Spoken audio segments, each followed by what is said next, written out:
Hi friends, welcome to Kokila's channel. நம்ம இன்றைக்கி இந்த வீடியோவில் சத்து மாவில் சப்பாத்தி எப்படி செய்கிறது பார்க்கலாம் வாங்க. இது தாங்க கவர்மெண்ட்டில் கொடுக்குற சத்து மாவு பாக்கெட்டு. இதை வச்சு தான் செய்ய போகிறோம். வாங்க எப்படி செய்கிறது பார்க்கலாம். அதுக்கு ஒரு பாத்திரத்தை எடுத்துக்கலாம். இப்போ 2.5 கப்பு சத்து மாவு போட்டுக்கலாம்.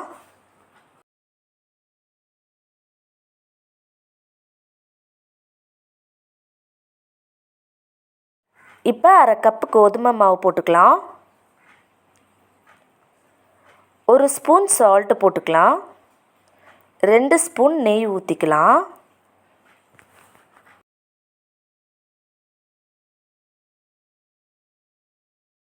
இப்போ 1 கப் பால் ஊற்றிக்கலாம்.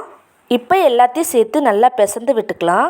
இதுக்கு நடுவில் கொஞ்சம் கொஞ்சமாக தண்ணியை ஊற்றி நல்லா கலந்து விட்டுக்கலாம். உங்ககிட்ட பாலே எக்ஸ்ட்ரா இருந்தால் கூட நீங்கள் பாலே ஊற்றி நல்லா மிக்ஸ் பண்ணிக்கலாம். தண்ணி ஊற்றணும்னு அவசியம் இல்லை. பால் எதுக்காக ஊற்றணும்னா இந்த மாவு நல்லா சாஃப்டாக வரும், அதனால தான். அவ்வளோதாங்க, மாவு பிசைந்தாச்சு. இப்போ உருட்டிலாம் வாங்க. இங்கே பாருங்கள், மாவை கொஞ்சமாக எடுத்து உருட்டி வச்சுக்கலாம். நல்லா உருட்டின பிறகு கொஞ்சமாக கோதுமை மாவில் மிக்ஸ் பண்ணி உருட்டிக்கலாம். இல்லைன்னா அடியில் ஒட்டிக்கும். நம்ம இந்த மாவை உருட்ட சொல்லவே கோதுமை மாவை லைட்டாக தூவி தூவி விட்டு உருட்டிக்கலாம். இப்போ ஒரு பேன் எடுத்து எண்ணெயை ஊற்றிட்டு உருட்டி வச்சிருக்க மாவை இதில் போட்டுக்கலாம். அதுக்கு மேலே 1 ஸ்பூன் எண்ணெயை ஊற்றிக்கலாம். இப்போ லைட்டாக சூடான பிறகு திருப்பி விட்டுக்கலாம்.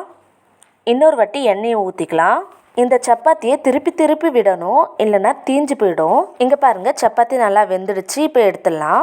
அவ்வளோதாங்க, சத்து மாவு சப்பாத்தி சூப்பராக ரெடி ஆயிடுச்சு. இதுக்கு சைட் டிஷ்ஷாக நல்லா காரமாக தக்காளி தொக்கு வச்சு சாப்பிட்டு பாருங்கள், செம்ம டேஸ்ட்டாக இருக்கும். இதே மெத்தடில் செஞ்சு பார்த்துட்டு எப்படி இருந்துச்சுன்னு மறக்காமல் கமெண்ட் பண்ணுங்கள். ஓகே ஃப்ரெண்ட்ஸ், இந்த வீடியோ உங்களுக்கு பிடிச்சிருந்தனா லைக் பண்ணுங்கள், ஷேர் பண்ணுங்கள், கமெண்ட் பண்ணுங்கள், மறக்காமல் சப்ஸ்கிரைப் பண்ணிவிடுங்க. Thank you friends, Tata.